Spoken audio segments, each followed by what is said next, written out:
All right, everyone, I am just setting up my timer here. We are on day one of the Pass the CNA exam, all right? And now, thank you for making this purchase.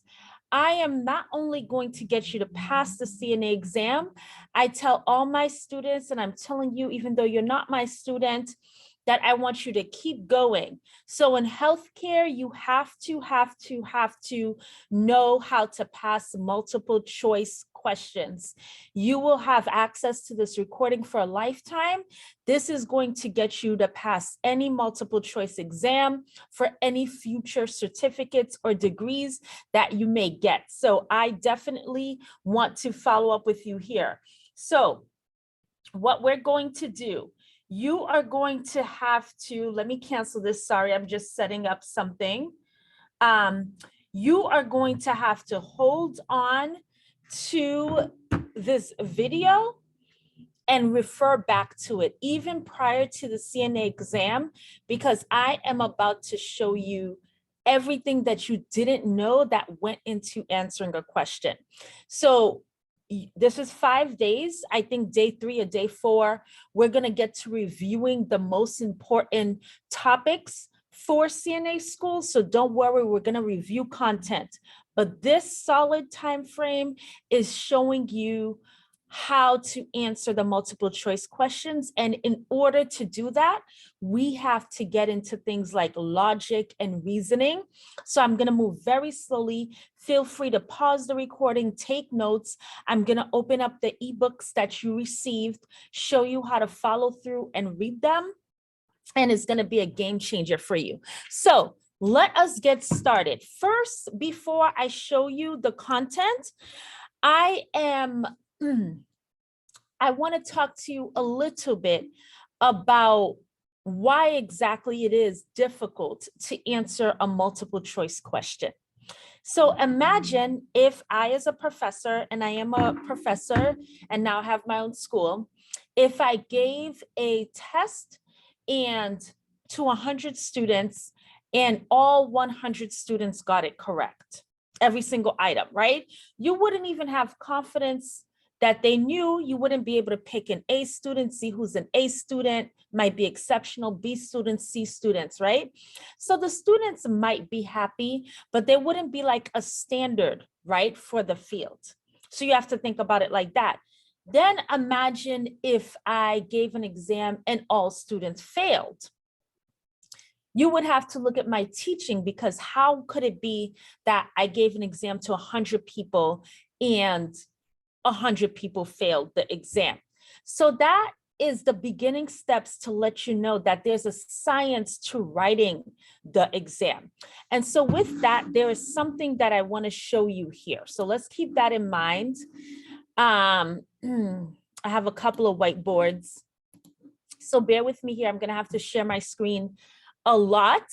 And so you can't build a house on sand. So before we get into the steps to answering the multiple choice question, you have to understand as a foundation what a multiple choice question is. Okay.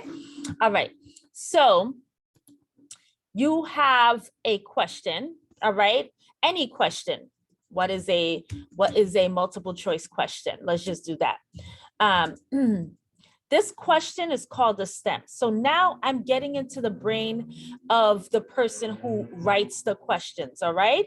And so you have option 1, option 2, and option 3. Most of them have 4 options, all right? Some multiple choice questions have select all that applies, but we're not doing that right now. So this is the standard breakdown of a question. When myself as an educator is writing this question, we are actually trying to get to what is known as a Bell's curve. So let me draw here. And again, I'm going to explain everything. So stay right on track with me, okay? Don't jump ahead or think, what does this have to do with it? You have to follow through. And at the end, you will have your Oprah Winfrey aha moment, okay? So a Bell's curve looks like this. Meaning when I designed this question, everyone can't get an A, which is outliers. You see how that's on the smaller end, only some people can get an A. Everyone shouldn't be able to get an F, all right? And so a Bell's curve, I'm writing a question to capture the majority. That's the easiest way to explain it. Now you might say, why do I care? I'm not going to school to be a professor. I'm trying to pass this exam. You care because what this shows you and what you need to know, and this is why strategy is so important, is that a multiple choice question, a well-written one, is designed to give you a Bell's curve as an educator. And the only way I'm going to get a Bell's curve is that if I build in deception here. Okay, let me see if I can get another color. All right, so just say deception in your mind. I have to deceive you. That is a well-written question. Meaning, what do you say about deception? Okay, you might ask yourself, okay, what do you mean by deception? So if you have been taking the CNA class, I'm sure you've taken quizzes or exams along the way. Anytime you do a multiple choice, you're always like, well, A could be right, B could be right, C could be right. They all have little bit of things in there that can possibly make it correct, right? I'm sure you felt that way. It's because it's a well-written question. And so I'm going to give you a little bit that might lead you to pick option A, which is option 1, which is wrong. I'm going to give you a little bit that might lead you to pick option 2, which is wrong. I might give you a little bit to pick option 3. And then if you're an A or B student, you might get option 4, which is the correct option, right? Meaning you have to find a way to not fall for the distractors. Okay, so I really want that to sit in your mind and understand that you are about to attempt to be deceived. Okay, all right. So with that foundation laid now, this time frame and this first video of the 5-day challenge is showing you how not to be deceived. Now, I love to do, I have a sweater on, it's a little cold in here. I love to relate this to an analogy of relationship analogy. You go on a first date, right? The person, he, she, whatever your preference is, look good, smell good, dressed to the nine, great conversation. Then you found out they were a disaster, right? How often have we all been there? Is because you fell for the deception. Okay. All right. So that's my little relationship analogy here. So now with laying down this groundwork and for you to really understand what's happening behind the multiple choice, that already, if I pause the video and send you out, you're going to look at questions differently and get a better result. Okay. So we laid the talking. I have a list of what I want to go over. So that's why this is called the refresher course. And so you went to school and you probably went to a great program and you're studying away and you're learning content, but not everyone takes the time to give you strategy. So this is what we're going to focus on right now. Okay, so we did the foundation on what is the deception. So now we talked about what you need, and you need a strategy. So we are now going to talk about what exactly is the strategy. If you Google, you will find plenty of books that have 20 strategies to answer multiple choice, 50 strategies. But guess what? In high stakes testing, you have a minute and a half for a question, right? Most people should be able to answer a question in a minute. You don't have all that time to implement all of these strategies, okay? So for me, I tell my students, once you've studied, and so you can't say the strategies don't work because you walked into a physics class and try to take a physics exam, but you don't know anything about it. So we'll be serious here. Once you've absolutely studied, there are 3 strategies you should implement, and we are going to break down the 3. And these are the only three you have time, in my opinion, as an educator, to implement during a multiple choice. So let's do number one here. Let's go to a new page. This is not my philosophy. This is an oldie but a goodie. And let's put here index card. Okay. Now, most exams, be it on paper or on the computer, will let you bring an index card. They probably will look front to back. And so let me see if I have a good old-fashioned index card here. I'm at the school now. I usually have them everywhere. They'll let you bring in an index card. They'll want to look front to back to make sure that there's nothing on there, that you're not cheating, right? And so why, you may ask, Stephanie, why is this the first thing that you should do? Because knowing that you're about to be deceived, right? Remember, let's do what's in your ebook. Let's do the question that's in your ebook. What is your professor's name? And I am not paying attention to grammar or spelling. So what is your professor's name? Oh, geez, can I move this out of the way? All right. Let me just type the options. I'm doing exactly what's in your ebook, your confusion to conclusion ebook, but let's go one step at a time here. All right, what is your professor's name? You have a question. The reason you need the index card is because you need to immediately, when you get to say you're going through a test and question number one, you need to immediately cover the options with the index card, okay? And so you cover the options with the index card so that you don't see the options, okay? This is because we're on a computer, I can't cover with the index card. You need to be able to allow your brain, this is extremely important. See, a lot of people learn cover the options with an index card, but don't know why. And I want you to practice it with whatever CNA test book exam, you'll find them all over the place. You need to be able to read the question without falling for the deception. Okay, so if you think of your relationship analogy, without smelling the perfume, without looking at the dress, without looking how handsome he is or how pretty she is, you need to let your brain formulate an answer. Okay, when you do this, let your brain formulate an answer. All right, my scribbles here. You know that you've read the question and you've activated your brain, and now you are in your own complete original thought without looking at the options. People go in and they read the question, read the options, and you may or may not get it right, but the options are speaking to you, okay? When you let your brain formulate the answer, let me see if this eraser will work, perfect. When you let the brain formulate an answer, so it says, what is your professor's name? And you think Stephanie Victoria, you remove the index card and you see that that option is there, okay? That's the first step.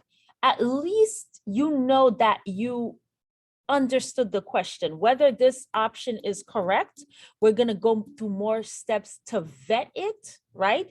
To vet to see if the option is correct, but at least you're in the ballpark, right?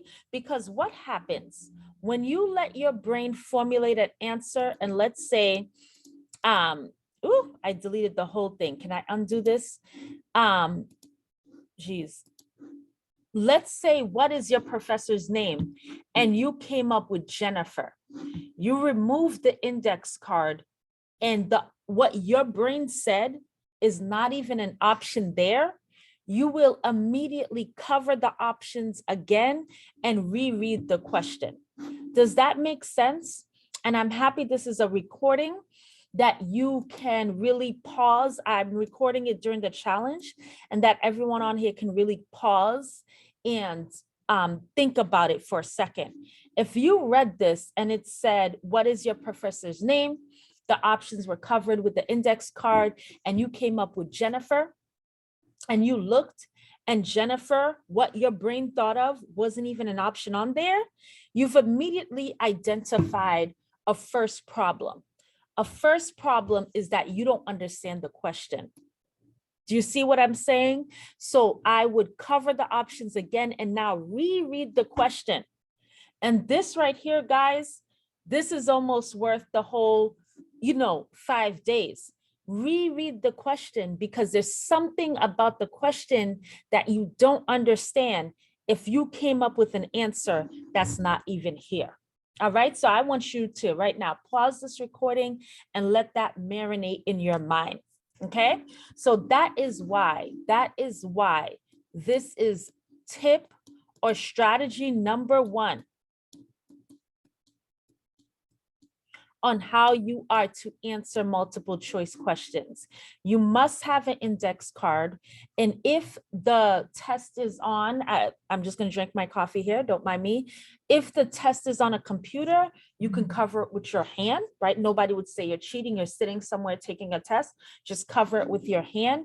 You must cover the options and allow yourself a chance to formulate your own answer, because what you're going to do is identify that you at least understand the question, whether you understand the question or whether you don't. Now, you could understand the question and not pick the right option, but at least you're in the ballpark. Okay, so that is tip number 1. So now, after you do this, we are going to go to the confusion to conclusion, which is one of the ebooks.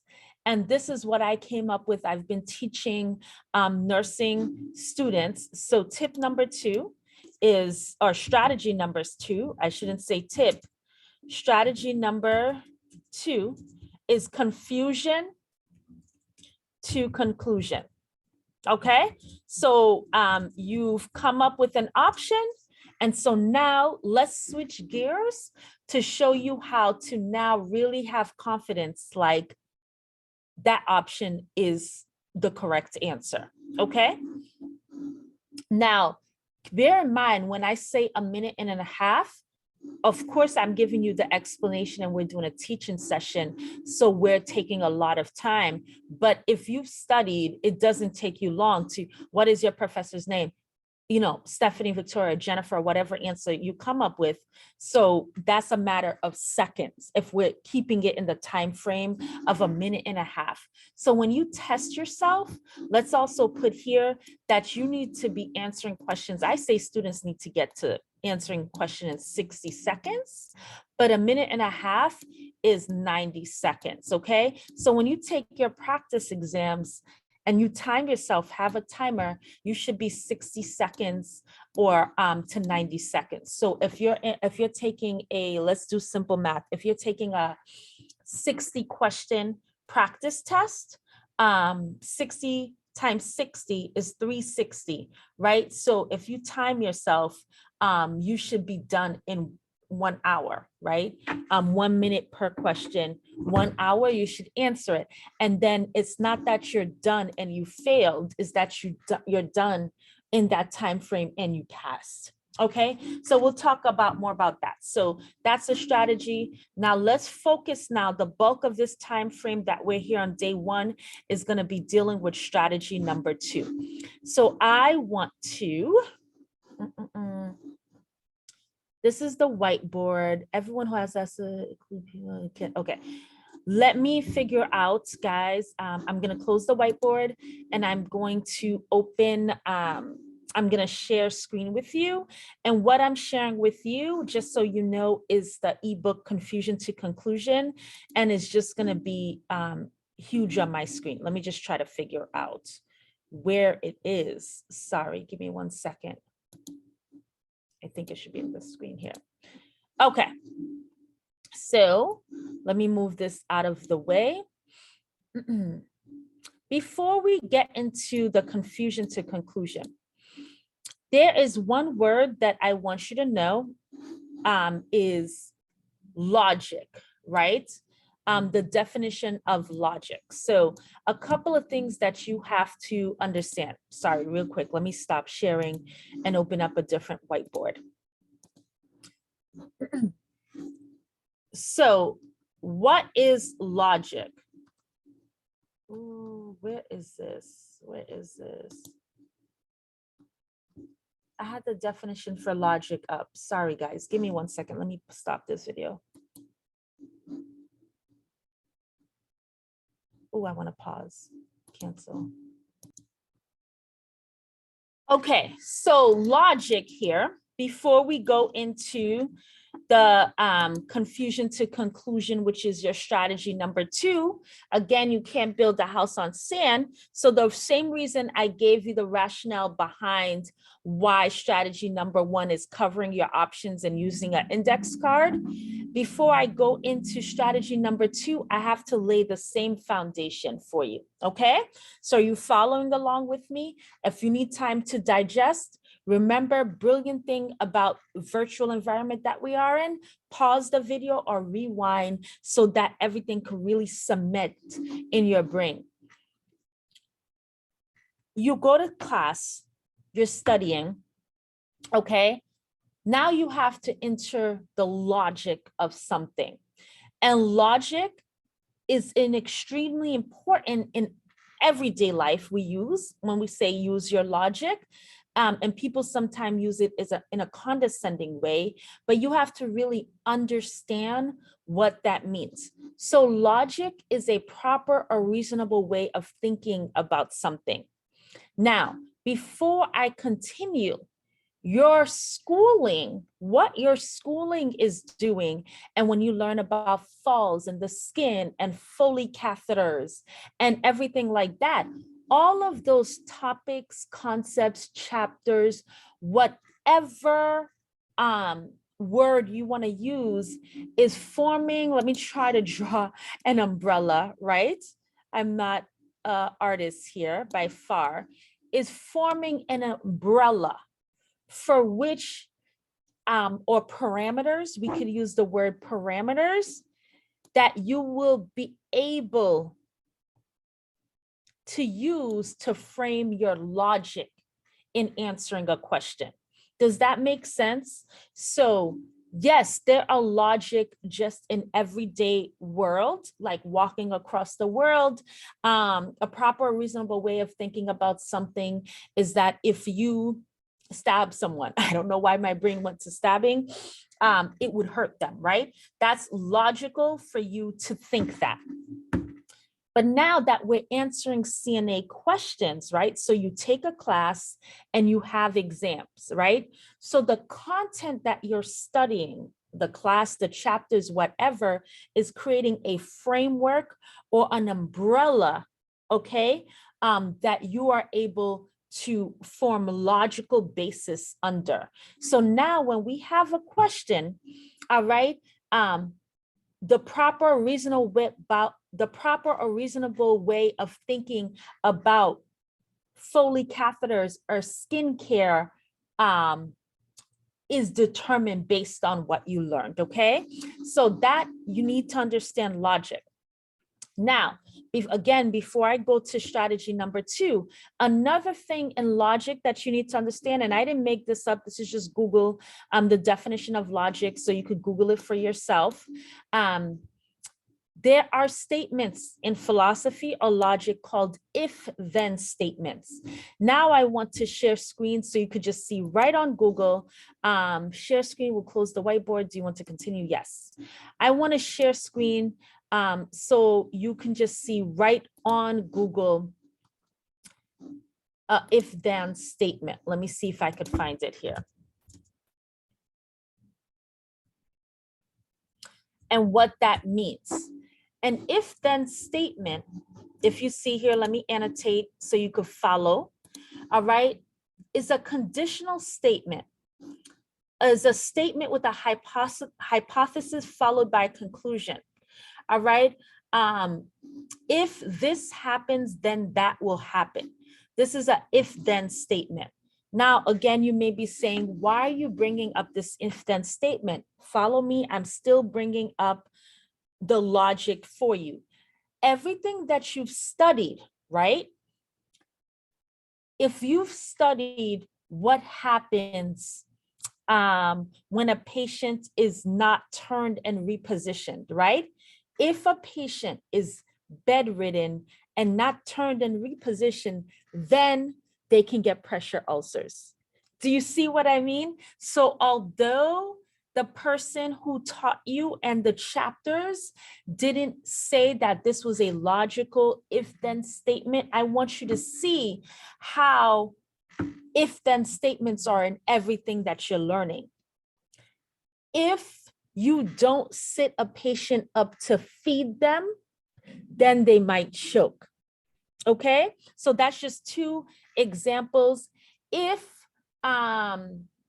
you don't put non-skid socks on your patient, then they will fall.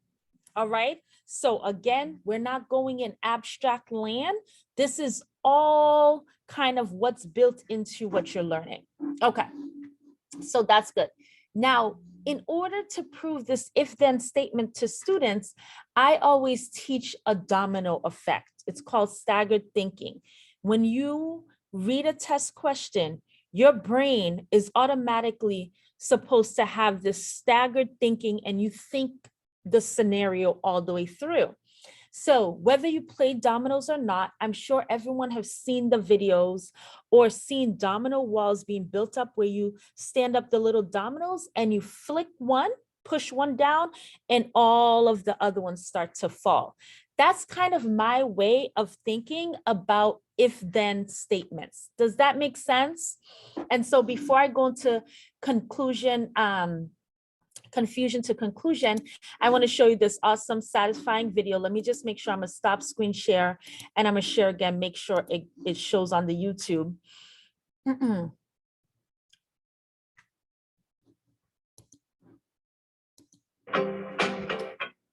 So if these are your domino walls falling, okay?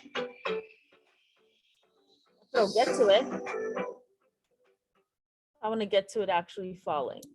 Okay? How gratifying is that? So that's kind of like your brain, all right? When you're thinking of something.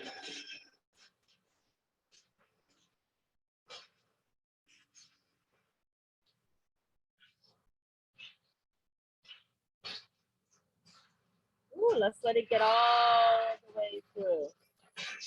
It's a long one.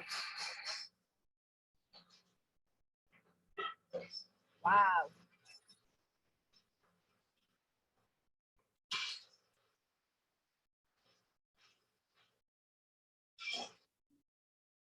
Just a visual understanding, guys, of basically the staggered thinking if-then statements. If then, if then, if then.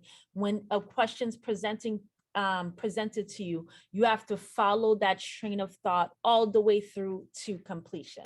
Okay, so that is the foundation and framework that I've laid for you to understand strategy number 2. So let's get right into it. I hope you're following along. So strategy number 1 is to cover the options with the index card or your hand. If you're on a computer screen, let your brain formulate an answer. And I told you why. So now let's get into the confusion to conclusion book.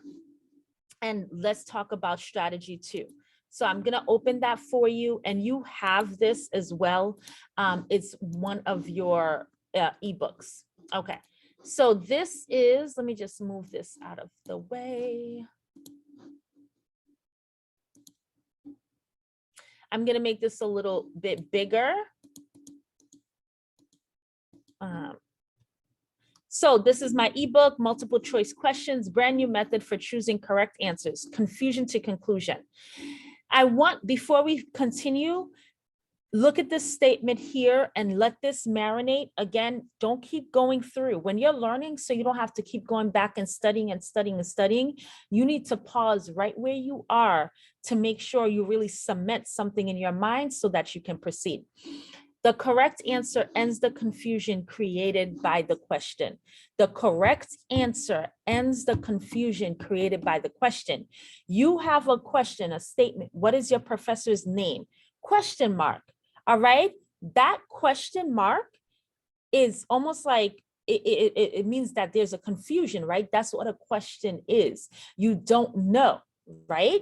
Just like an exclamation mark at the punctuation means almost could say that you're yelling or something like that. You're really putting emphasis on it. So you have something that has a question mark, right? That means there is confusion.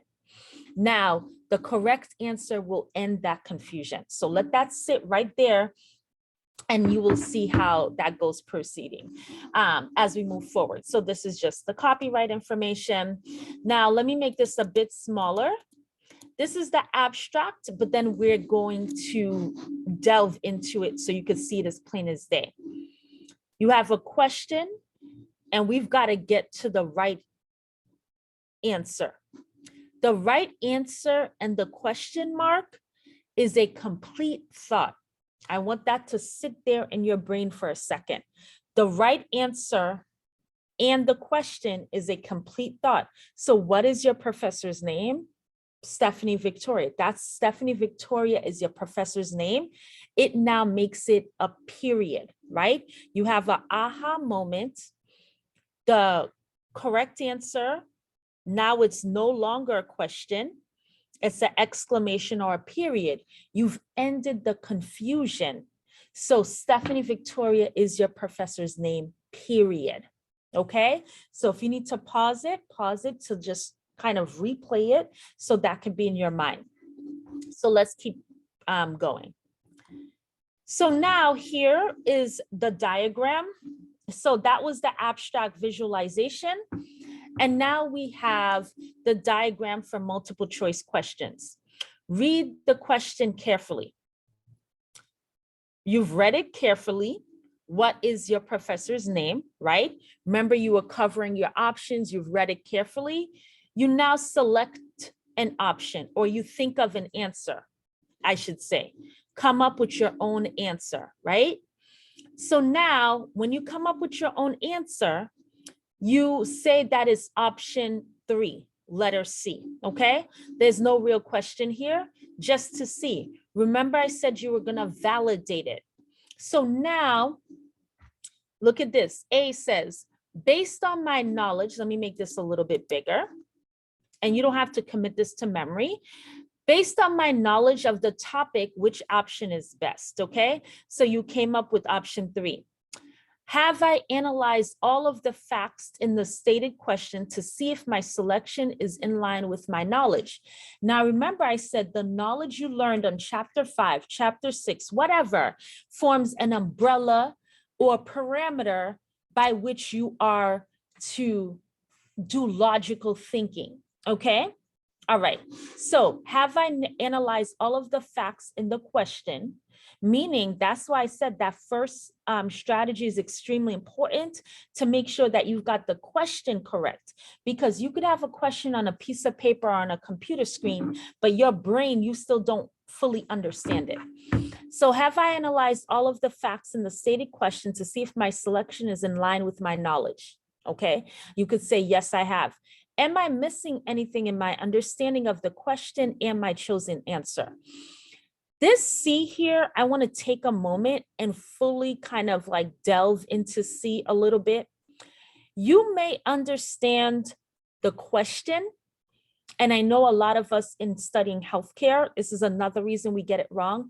You may understand the question, okay? And we'll pull a question up. And you may understand the options, but you don't understand their relation with each other. So let me read that again. Am I missing anything in my understanding of the question and my chosen answer? So although you understand the question and all the options are good, is the option you chose really in line with that question in that scenario, in that time frame? Okay, so let me try to find a better way to explain it.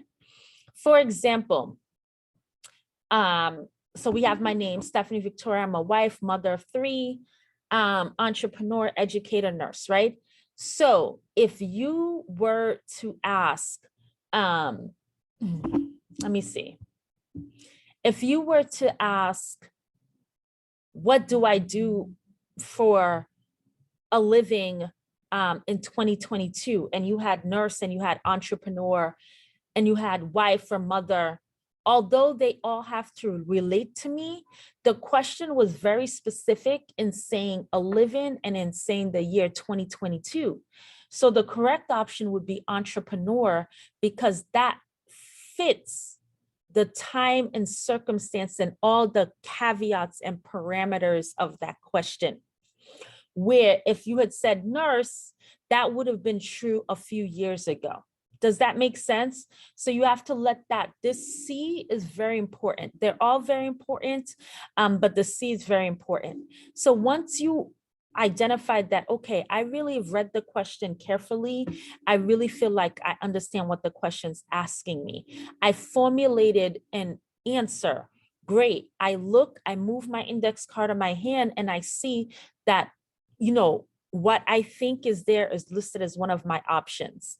So now I say to myself, based on what I know, the chapters that I studied, which option's best? And the word best is extremely important here. And I don't want you to let that go over your head. That's why with the question, what is your professor's name? SV is my initials. Steph is abbreviation for Stephanie. Fafan is what people call me when they're little. They all have to do with me, but which option's best? And that's what healthcare will always do to you, where the other one's good, but one option's best. All right, so we're saying option 3 is best. Have I analyzed all of the facts in the stated question to see if my selection is in line with my knowledge? Meaning option 3, does it go along with what I learned? So for example, if we talk about falls, does option 3 go along with everything we learned about falls? Meaning we learned that you have to put non-skid socks on. We learned that you have to toilet people every 2 hours so they don't fall. You have to clear a pathway. You have to tie their shoelaces. So is the option I picked or the option I chose, is it aligned with that knowledge? Or is it contraindicated? Does that make sense? I can't pick an option that goes against the knowledge of what I know of that subject. That's why we're saying the subject and what you studied is the umbrella. And then, am I missing anything in my understanding of the question and my choosing answer? Am I missing anything? My option, you know how options, and I'll show you an example, how options will have, it'll be like a 2-part option. Like the sentence will be longer, they'll say something comma and something else. So the option is a little bit tricky and the question's tricky. So you have to take a look. Not only you have to say, based on chapter 5, what I studied, is this the best option? Then based on what I learned in chapter 5, is this option in line with everything that I learned? Then you have to say, now with the question that's being asked and my answer, how that I'm connecting both of them together to make a complete thought. Am I missing anything? So after you go through these 3 rationales, right, you take the correct answer, or what you believe to be the correct answer, option 3, put it in front of the question and ask yourself, is it conclusive? Now, I want to keep going. Is it conclusive? Yes or no means that you had a question, which was confusion. Remember what we said here. We said the correct answer ends the confusion created by the question. So you had a question, it means it was confusion. You've now chosen an answer, and they should be a complete thought. And so now that confusion should be over. Let me show you what I mean by that. So this is, again, is your ebook. So in your ebook, some people like a lot of more detail. So you'll see up here, it says for educators. I wouldn't recommend reading this first because I really get to the groundwork beyond. So if somebody's going to teach this method to you, what I would do first is read, it's the same exact thing, but up here it says for students. You see it's page 8 of it, for students. Okay, so now in your ebook for students, let's sit and digest this now. You have confusion to conclusion diagram for multiple choice question. What is your professor's name? Give me 1 second here.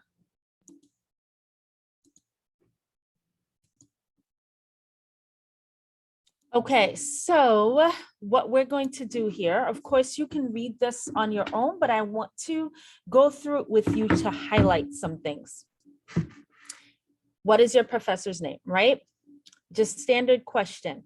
We talked about read the question carefully. We talked about step 1, decide which option's best. Pick one option, then move to step 2A. You are now entering critical thinking. What these 3 questions that I have put in here, when you ask yourself, even though you were not aware, you are critically thinking, okay? Meaning that you need to critically think in order, your exam's not gonna be what's 2 + 2 = 4, right? You could see that that is one type of level of question, or let's do something else. Your questions are not going to be what's memorizing. You might have to memorize a couple of things, like what is the acronym used to pull the fire alarm? It's PASS, right? Or used to spray the fire extinguisher, it's PASS. That is calling from one level. You could see that that's memorizing, right? But you may not even know what the P, what the A, what the S stands for, but you just memorize PASS. Do you see what I mean? But if they said there was a fire alarm, someone grabbed the fire extinguisher, after they pulled it, you know, what's the first thing they should do? Something like that. AIM, do you see that it's taking you to another level where it's not just memorizing the acronym, but you have to apply it and get into a higher level of thinking about it, okay? And so you can think of some examples yourself. So now this is why you're going into a higher level of thinking, critical thinking. So these are the questions that you would ask yourself. So good, we went over that. So it goes through, and the option you picked, it fell in line with all of these questions, right? Then you're going to take what you believe to be the correct answer and place it in front of the question, right? So this makes a new statement. Ask yourself, is this statement conclusive? All right. Is the new statement final? Meaning it does not lead to any other further questions, and it provides clarity. And I'm going to give you more examples, okay? So if yes, then you can move on. So let's take a look here. Minus grammatical errors, this should form a conclusive statement, ending the confusion posed by the question. Meaning, if we go back to this, remember I said the correct answer ends the confusion created by the question. So let's jump back down again. Stephanie Victoria is my professor's name, period. See how that is different? For example, here were your options. What is your professor's name? If you had picked SV, you could never say SV is your professor's name. Because guess what? Somebody would say, well, what does SV stand for? It could be Stephen Vargas. It could be Stefania, whatever. It could be a whole lot of things. If you had said Steph is your professor's name, what does Steph stand for, or what is my last name? Do you see the confusion is not ended? You would still have more follow-up questions.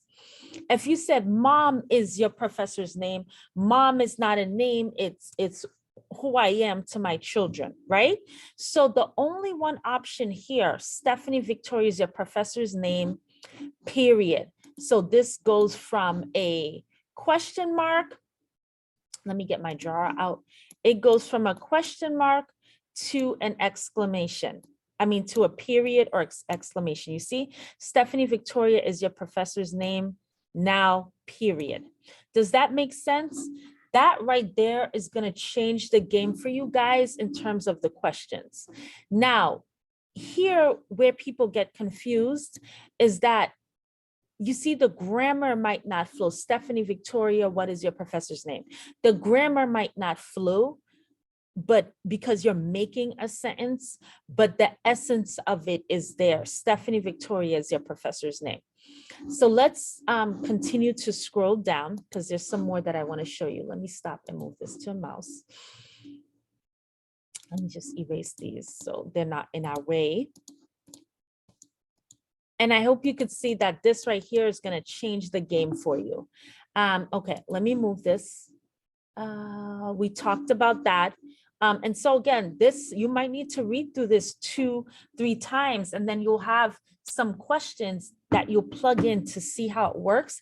You need to practice this and practice it and practice it so that when you go to the test, that you're able to pass. So what I would do if I were you, I would have practice questions from your CNA book, from whatever thing you have a question in front of you and plug it through this formula. And so then you'll remember the formula, memorize it. So when you open a practice question, run it through the options. Open a practice question, run it through the options. That way it becomes second nature. Now, another thing, now we talked about the structurally how it works. Let's talk about this for a second. And I want us, this is another aha game-changing moment. And I know you've never looked at questions like this, but this will get you guys to pass any schooling that you go to. By doing this, you unearth the true essence of the overarching question, which is, what is your professor's full identity? Let's stop here and let that marinate for a second. Again, you know how I feel. Pause the video if you have to. What is your professor's full identity? What is your professor's full identity? I say that's the overarching question. Meaning, let me not let that jump over your head. The question that was on the paper, let me see if I can get a different color because I really need this to highlight for you guys. The question, oh, it's still red. I don't know how to change the color. Oh, okay. Hold on. The question that's on the paper, geez. The question that's on the paper is this. What is, hold on, let me go back up. Wait 1 second. The question on the paper is, what is your professor's name? Right? That's what's on the paper. What is your professor's name? That's what they have written down for you. And you're answering that, Stephanie Victoria. The question and the correct answer, and I'm speaking slow because I really need you to understand this. The question and the correct answer is a complete thought, right? And we now have proved this because we can take it, put it in front of the question, and turn this question mark into a period. That's how we know it's a complete thought. Stephanie Victoria is your professor's name. Okay, good. So we're good there. But not only that, but the correct answer, which we've now identified as Stephanie Victoria, is the correct answer. The correct answer will also unearth the true question. Do we need to pause here? If you need to pause here so you could understand in your mind what I'm saying. On paper, the question that's posed to us is, what is your professor's name? You've answered that, Stephanie Victoria. But Stephanie Victoria now, when we look here, I want to make this big. Let me just make this bigger so you can really, really understand. Stephanie Victoria, you have now, by picking Stephanie Victoria, you have uncovered the true essence of the question. okay? Every question has what's on paper and the true essence. The true essence of the question is, what is your professor's full identity? So I say, by doing this, you unearth the true essence of the overarching question. What is your professor's full identity? Does that make sense? What is your professor's full identity? That's the true essence. And so nothing else gives you the real essence of the question. SV is not answering what is your professor's full identity. Steph isn't answering what is your professor's full identity. Mom isn't answering what is your professor's full identity. The only option that answers that is Stephanie Victoria. Meaning what I'm saying to you now is that there is a question that's on the paper. So myself as an educator, as a faculty, I knew what question I wanted to test you guys on, what knowledge I was trying to see if you understand. And I just happened to choose this question as a way to test it. So I happened to write down, what is your professor's name? But the true essence of what I'm trying to see that my students understand, I'm trying to see if you understand what is my full identity. Does that make sense? So there's always a question on the paper, and then there's the true essence of the question. Okay, and so again, go back here. By doing this, you unearth, and so repetition's key. So a lot of times I'll repeat something twice is to really drive the point home. By doing this, you unearth the true essence of the overarching question. What is your professor's full identity? Now let's keep going. So going with that above there, let me erase all of these so they're not distracting you. I'm still staying here, and this is right out of your book, guys. This is why this ebook is going to take you through any other program and schooling, and it's certainly going to get you to pass the exam. But this is more how to answer a multiple choice question is more than just, for CNA students. So it pertains to everyone. Notice that only option C leads to a conclusive statement, which ends the confusion posed by the question. Stephanie Victoria is your professor's name, period. Only option C speaks to the true essence of the question. In this example, the true essence of the question seeks to find the true identity of the professor. The other options do not answer the essence of the question, okay? And it's bringing you through. Okay, that's for students. Now, the overarching topic, I just wanted to elaborate when I say the true essence or an overarching topic, meaning what this question is really trying to, what topic this question is really trying to see if you know. Like when the professor took the time to write that question, they were trying to really see if you understand falls, right? They were trying to really see if you understand this topic in chapter 5. So overall, topic. Finally, this diagram, confusion to conclusion, is meant to take answering multiple choice questions one step further. Students often feel as though there are several correct options. A lot of multiple choice questions are designed to find the best answer. By taking what option you feel is best and placing it in front of the question and seeing if it creates a conclusive statement, you are ensuring that the option answers not just the stated question, but the overarching topic question, i.e. true essence of the question. But I want you to know what overarching means. Overarching means comprehensive or all-embracing. So the option you pick has to fully answer the comprehensive or all-embracing topic that's being presented to you. Okay, so if you need to pause, make sure you pause there. So now the rest of it, now that you've mentally worked through it, the rest of the ebooks, all the pages are the same. And you could just maybe print one page. You don't have to print all of them in the printer. It's an ebook, so you could do what you'd like. It's blank templates. If you come across a question, take the question, write the options down. Some questions have option E. If they do, just add more space. Select an option, run through these questions, and then put it in front and see, ask yourself, is it conclusive? Like, have you made a complete thought? And then you can move on. So each page has like 2 templates for you to be able to do this. All right. Okay. So that is strategy number 2. And you see how there's a lot behind these strategies. We had to take our time and go through it. So now I want to go back to the whiteboard here. Let me see if I can open up my whiteboard again. Right here. All right, we talked about logic, we talked about if-then statements, the domino effects. Let me put the word dominoes here. And so that's what always comes to my mind.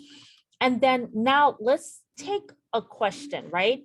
And so I have a lot of people watching this content.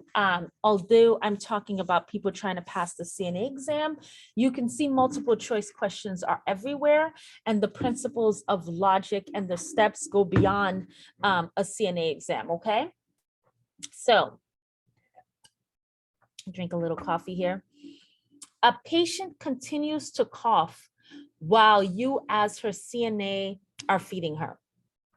What is the best response by the CNA? Okay, so let's do a couple of things here. I want to point out a couple of things, and this is how I want you to look at your question. Whenever they start giving you questions, this one question is 2 sentences, right? So you first have to thoroughly analyze this. And so again, remember covering your options. I can't cover it here because we're online, but you would cover your options. But let's talk through this because I'm giving you a whole new way to look at questions. This one question is 2 sentences. A patient continues to cough while you as her CNA are feeding her. Take a pause there, take a breath so that you understand, do I understand that first part? Okay, now the person who wrote the question asked me something else. What is the best response? So whenever they say best, least, most, you know, all of that, even when they don't say it, you know that they might be more than one option. That's good. But especially since they said best, you should have a highlighter, a mental red flag, that you know you're about to be tricked or bamboozled, because if they took this time to say best, that means there are a couple of things here that are good options, but there's one that's better than the others. Okay, so that's that. You have to dissect this. So now we've dissected this. Now we're going to look at our options. Okay, so now the options here are go get a straw to use for the patient, cut the food into small pieces, tell the resident to slow down and chew, stop feeding, and call the nurse. So before we even get into the options, given what you know, a patient continues to cough while you as her CNA are feeding her. What is the best response by the CNA? Now, taking what we've learned about the CNA and feeding, if you weren't even looking at these options, I know if someone's coughing, I'm not going to keep trying to feed them while they're coughing. So without looking at these options, I would stop feeding them, right? So say you move your index card, my brain would formulate that answer to stop feeding them. Because remember, I'm going by the umbrella of what I know to be true. The umbrella of what I learned in school, whatever I'm studying. And so when someone's coughing, you stop feeding them. Okay, so then I would move my index card on my hand and I would see that this says stop feeding. But this now has 2 parts to this option. So I would feel a little confident, even though I don't move on yet, that, okay, this has stop feeding and it says, and call the nurse. Now, I'm happy this says and, because there's something else that I want to point out. So remember, I pointed out the best. When you pick an option, let me pick another color here. When you pick an option and the option has 2 parts, remember up here in the question, there's 2 sentences. So you have to evaluate each sentence. This option has 2 parts. So say you like the stop feeding part and you're like, oh, that makes sense. That goes with what I've been learning, right? Yes, I would stop feeding. But if it said, and let me see, and and slam the tray on the floor. Of course, I'm just being exaggerated because I'm thinking of an option. So if it has two parts and one part's right, but one part of it is wrong, then you still can't pick that option. Does that make sense? So let me say it again more clearly so you could understand. If you're about to pick an option, which we've already said that stop feeding the patient is what you would do if the patient's choking. But because it says but this second part here wasn't called the nurse, it was something else that was wrong, it would make that whole option wrong. So be careful with those two-part options is what I'm saying. So, but since it says stop feeding and call the nurse, this part is right. It goes along with what we learned, and call the nurse goes along with what we learned. So let me close the whiteboard and go back to, I wish I could put this here. Let me close the whiteboard and go back to this here. So here, call the nurse and stop feeding the patient and call the nurse. I would say, based on my knowledge of the topic, which option is best? We've identified that. Have I analyzed all the facts in the stated question to see if my selection is in line with my knowledge? Meaning, in the question, it says, I'm a CNA, I'm feeding a patient, they start choking, which option's best? I've analyzed all of it. That's why you have to take your time and read both parts. Am I missing anything in my understanding of the question and my choosing answer? I take one more moment to look through and I say, I'm not missing anything, okay? So now what we're gonna do is, let me go back to my whiteboard here. I'm not missing anything. So now I'm gonna take this and put this in front of, let me just erase some of these here. Ooh. Put this in front of the question, all right? And ask myself, is it conclusive? Now, one thing here, I'm gonna use red. You see the grammar is not gonna flow. Stop feeding and call the nurse, okay? If your patient continues to cough while you are feeding her is the best response by the CNA. Do you see how I made a question? So when I say put it in front, it might not grammatically flow, but you see how that there can be put in front, and that would change it from a question mark to a period, okay? Stop feeding the patient and calling the nurse is the best response by the CNA if the patient continues to cough while you're feeding them.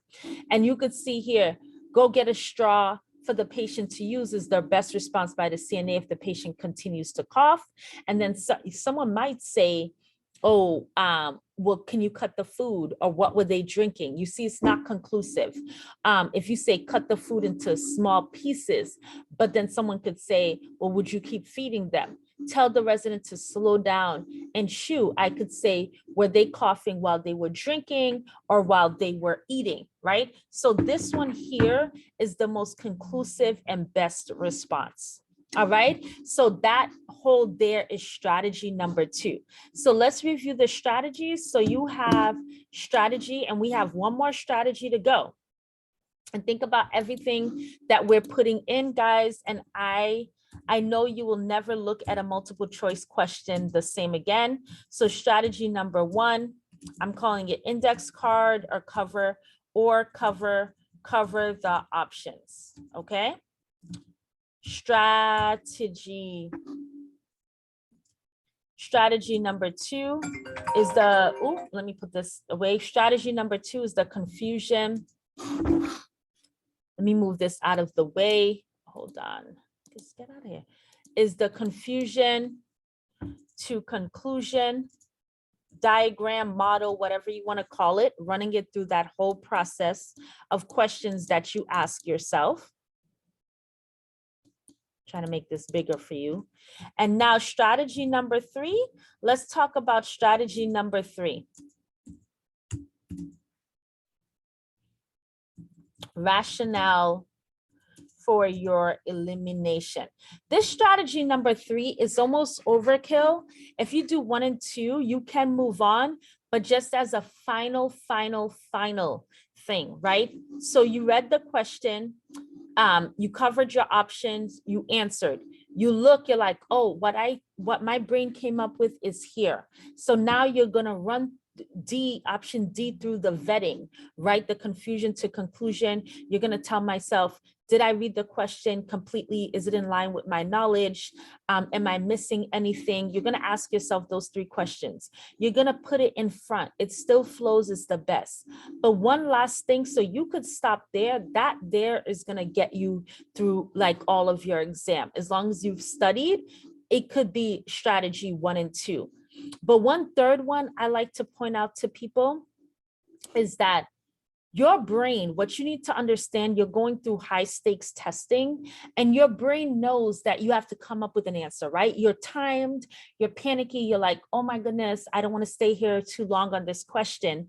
And so you're going to say, your brain, if your brain wants to pick A, your brain will make A right, no matter what. It'll come up with things you never heard the professor say, things you never read in the book, videos you never read. And when we go back to our relationship analogy, everyone told you that person you went on the date with was a bad person, bad guy, bad woman, bad whatever.